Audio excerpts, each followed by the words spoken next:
Following the Second World War, there were many war crimes trials which took place to bring perpetrators of atrocities to justice.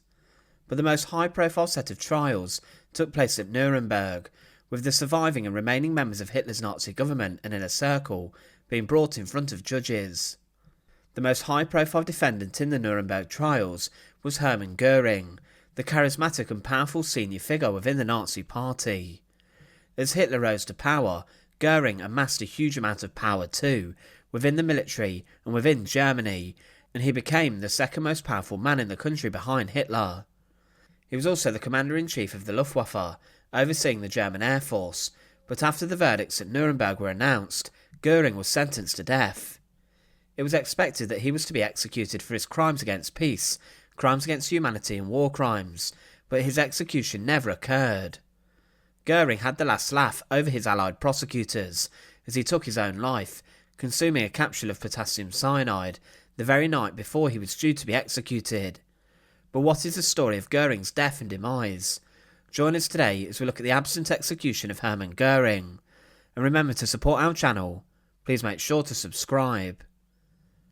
Hermann Goring had a rich history inside of the military during the First World War, but within Hitler's Germany he rose to dizzying heights inside of the Nazi regime. During World War I, Göring was a fighter pilot ace, and he finished the conflict with 22 victories, and he became the commander of the Flying Circus, a fighter detachment.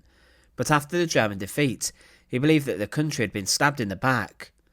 Göring himself joined the Nazi Party in 1922, following watching Hitler speak, and he then became in command of an SA group, but he also hosted many meetings of high-ranking Nazis at his house alongside his wife.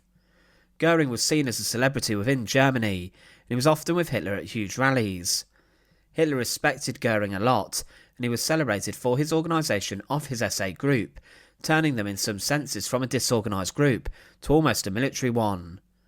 Following the beer hall putsch, Göring, who was shot in the groin, then went on to recover but sustained an addiction to morphine, which he would later return to. When Hitler became Chancellor, Göring rose to power with him, and he was close by Hitler at all times. He was involved in the organisation of the Night of the Long Knives, the purging of the SA by the SS, and Göring was a leading figure behind the Anschluss of Austria to take their natural resources. He was disliked by a number inside of the party, and was regarded as arrogant, but within the German population he was a popular figure. Rudolf Hess, for example, was jealous of his popularity, but as the Second World War broke out, he had a pivotal position inside of Hitler's war effort. His Luftwaffe were involved in the invasion of Poland, which began the conflict, and they were involved in heavy bombing raids which eventually led to not just Poland, but other countries to fall to the Nazis. Following the fall of France, Göring was awarded the Grand Cross of the Iron Cross for his leadership, and he became the Reichsmarschall, making him the most senior figure in the military, and someone that all field marshals were inferior to. He was the highest ranking soldier within Germany, and this lasted until his capture. He was heavily involved in the Battle of Britain, with his Luftwaffe pitted against the RAF, but he was incredibly confident, some would say overconfident, about their chances of winning, but the RAF managed to see off Göring's forces. He was also key to the invasion of the Soviet Union and Operation Barbarossa, and his forces were also involved in bombing campaigns of cities such as Stalingrad. Göring made promises as the conflict turned against the Germans on that front that supplies would be delivered daily to the soldiers, but these rarely came in sufficient supplies. This caused thousands of German soldiers to surrender to the Soviets in cities such as Stalingrad, but his Luftwaffe could not cope as the Allied bombers came towards Germany. Often cities were bombed heavily, with very few Luftwaffe fighters being seen defending the skies over the Third Reich, and ultimately the Allied bombing raids crippled German infrastructure and the war effort. Göring was then blamed for this, and for the fact he could not protect his homeland, and he began to become excluded from Hitler's war briefings, but remained as the head of the Luftwaffe. But it was clear that by late 1944, Hitler did not trust Göring, and compared to the Allied air forces, the Luftwaffe had nothing against them, leaving Göring in a weak position. Hermann Goring was not in the Führer bunker with Hitler, Goebbels and other members of Hitler's government and war effort that stayed in Berlin until the very end. He had been there visiting Hitler on his last birthday on the 20th of April 1945, but then he left to escape Berlin before it was too late. Göring's country hunting lodge, at the time Hall, had been destroyed, and his art treasures were then moved to Berchtesgaden, the mountain retreat of the Nazis, and Göring arrived there on the 22nd of April. He believed he was in a better position to negotiate peace than Hitler was, who was losing his mind inside of the bunker, and Hitler had issued a decree earlier calling Göring his successor. But he did fear being labelled a traitor if he took power, but also was torn between this and not doing anything for Germany. Göring said that Hitler had become incapacitated, and with this he tried to take power from the Führer, fearing that Martin Bormann, Hitler's secretary, would do this for himself. Göring asked Hitler to take over as leader, saying he would merely be acting as a deputy, but this message was intercepted by Bormann, who convinced Hitler that Göring was acting treasonous. Hitler sent a reply threatening him with execution if he did not resign from all his roles, and Göring was forced to do so. But within 4 days the Obersalzberg estate was attacked by the Allies, and Göring fled to Mautendorf Castle. He was briefly taken into custody by German officials for his attempted seizure of control of Germany, but was then freed by a passing Luftwaffe detachment. After this, Göring went to the American lines to surrender to them rather than the Soviets, and was captured near to Rastatt. Following this, Göring was sent to a prominent prisoner of war camp in Luxembourg, and he underwent a significant change. He was weaned off a morphine addiction, and was forced to exercise along with being placed on a strict diet, and he lost 60 pounds in weight. Göring was seen to have been very intelligent, and as his war crimes trial approached, he seemed to become even sharper with his change in health. Göring was placed on trial, and was the second highest ranking official tried at Nuremberg, behind Karl Dönitz, Hitler's successor, but he was undoubtedly the most famous of those placed on trial. He was accused of conspiracy, waging wars of aggression, war crimes, which involved the seizure and theft of thousands of pieces of art stolen from other peoples such as Jews, and also was accused of crimes against humanity. The list of accusations against Göring were endless, including the murder of civilians and being complicit in the murder of over 6 million Jews. Göring said he was not guilty, but he was skilled when he was called to testify at Nuremberg.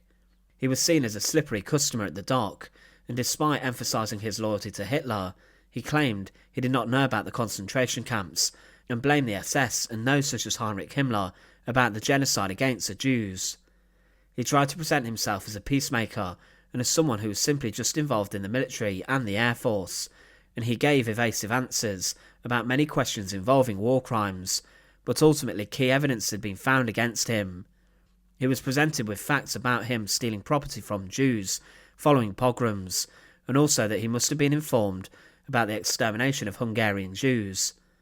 It was also said how he must have known about the shooting of 50 Allied airmen involved in the Great Escape from Stalag Luft III.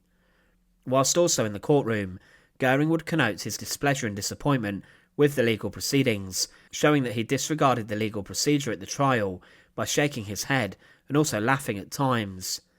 He took notes during the proceedings and also tried to overpower other defendants in conversation during breaks in the trial, and was seen as trying to influence the testimony of others.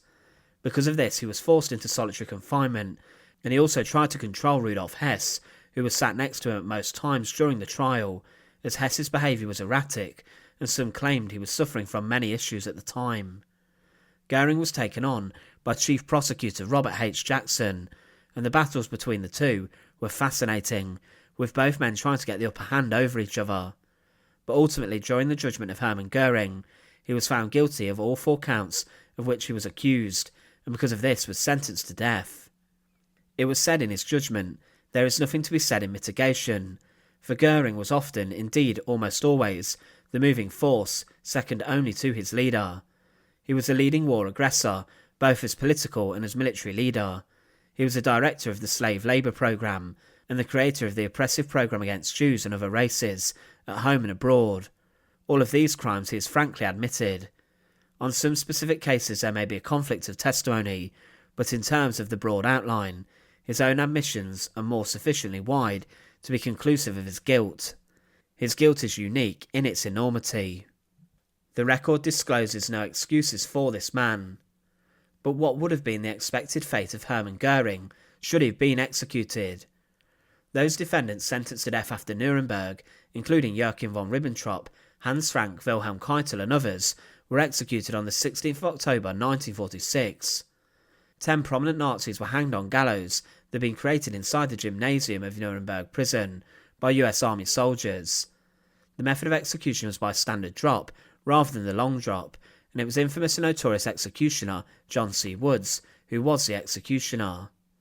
During the proceedings, Woods botched a number of the executions and had not allegedly calculated correctly the drop needed to kill the men instantly. The result of this was that many of the men executed took a significant time to be killed and be declared dead. For example, some of the proceedings took over 14 minutes and as long as 28 minutes from the moment the lever was pulled for someone to be declared dead. Also, many of the defendants smashed their heads on the trap door as they fell through the hole, as the gallows did not allow a big enough drop, and things were much bloodier than they could have been. Woods was even noted to have gone behind the curtain during one execution to pull down on the body to kill one of the Nazis. This is a fate that Göring would have underwent. He was also noted to have been condemned defendant number 1 to be executed first. He would have been the first of the men to be killed that day, but Göring's execution never took place. It's assumed that probably Woods would have bungled his killing, but Göring did not meet his death on the scaffold. On the day of the execution, instead, his body was wheeled into the execution chamber to show the witnesses that Göring had died, but in the hours before, he had taken his own life, having the last laugh against the Allies. Göring, whilst he was alive, did try to change his death sentence and appealed to be shot as a soldier rather than to be hanged as a war criminal. As he arrived at Nuremberg, his uniform had been stripped of their insignia, and because of this he was deemed placed on trial as a criminal and not a soldier. The court refused his request to be shot, and it was confirmed he would be hanged, but outraged about this, Göring wished to have things his own way.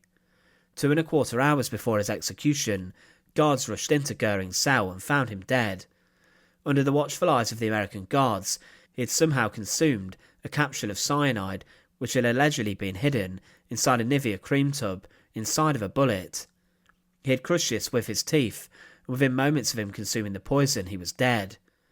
The guards regularly checked their prisoners, but Göring's death had slipped their watchful eyes. The question of how he obtained the poison has puzzled historians for decades, and a number of suspects point towards American guards who were friendly to Göring being the ones responsible. One former guard, Herbert Lee Stivers, stated how a German girl he met outside an officers' club said Göring was very sick and how he needed some medicine that she passed to Stivers. The woman, Mona, was never traced, and when Stivers took a note and medicine hidden inside a pen to Göring, he was actually passing across cyanide capsules. Suspicion also fell on US Army Lieutenant Jack G. Wheelis, who was based inside of the prison and was there at the trials. It was considered how, as an officer, he had the power to go and access the private possessions and confiscated artefacts of the prisoners.